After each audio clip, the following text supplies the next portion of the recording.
टूटी हुई कश्ती का हुनर देख रहे हैं, साहिल पे खड़े लोग इधर देख रहे हैं। तुम पांव के छालों को फकत देख रहे हो, हम और भी आगे का सफर देख रहे हैं। एक ऐसे समय में जब पूरी कांग्रेस पार्टी तैयार है 3570 किलोमीटर की यात्रा भारत जोड़ो के लिए, एक ऐसे समय में जब कांग्रेस पार्टी 4 सितंबर की महंगाई के खिलाफ महारैली के लिए तैयार है, ऐसे समय में जब सारे कांग्रेसियों को एकजुट रहना था, ऐसे समय में जब सोनिया जी बीमार है और अपने इलाज के लिए विदेश में है, ऐसे समय में गुलाम नबी आजाद साहब का एक इस्तीफा आया है और वो उस इस्तीफे में अनर्गल आरोप लगाते हुए कह रहे हैं कि उनकी बात नहीं सुनी जा रही है।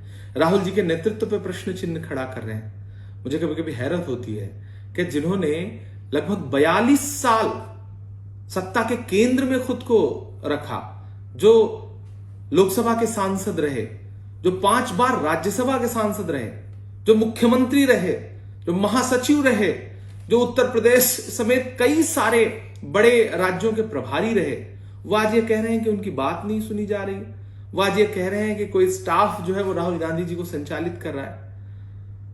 कभी कभी मुझे लगता है कि आजाद साहब की जो शिकायतें हैं वो शिकायतें कम, साजिशें ज्यादा हैं। और अगर उन्हें जरा सी कोई शिकायत है तो फिर हमें तो उनसे बहुत सारी शिकायत होनी चाहिए, पार्टी को तो उनसे बहुत सारी शिकायत होनी चाहिए।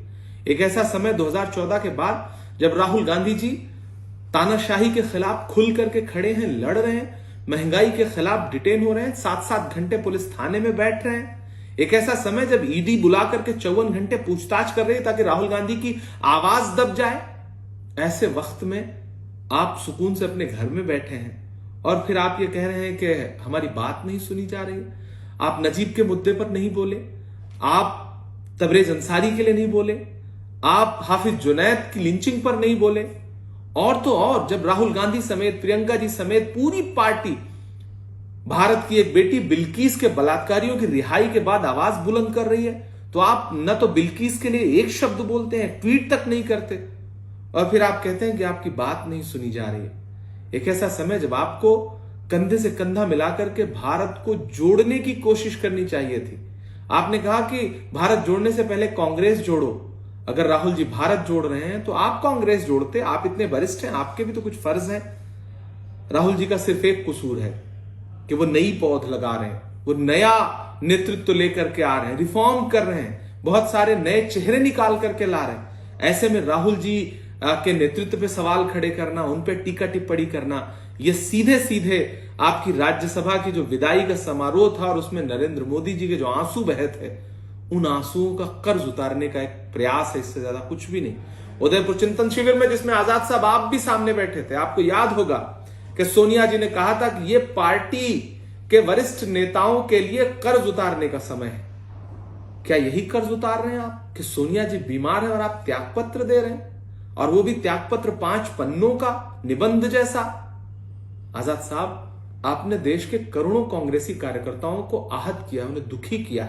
एक ऐसा समय जब सबसे ज्यादा जरूरत थी आपकी कि आप खड़े होते, आप सपोर्ट करते, आप सरपरस्ती करते, आप रहनुमाई करते, आप आगे चलते, नौजवान कांग्रेस पार्टी के सिपाही आपके कदम से कदम मिलाकर चलते। लेकिन ऐसे समय में आपने कांग्रेस छोड़ करके ये दिखाया, ये बताया कि वो पार्टी जो आपके लिए हमेशा मजबूती के साथ खड़ी रही, जब वो थोड़ी सी मुश्किल में आई तो आप उसे छोड़ करके चले गए। ये अच्छा नहीं किया आजाद साहब आपने। आने वाले दिनों में राहुल जी इस देश के प्रधानमंत्री भी बनेंगे और कांग्रेस पार्टी पूरी ताकत के साथ फिर इस देश पर अपनी विचारधारा के साथ आगे बढ़ेगी।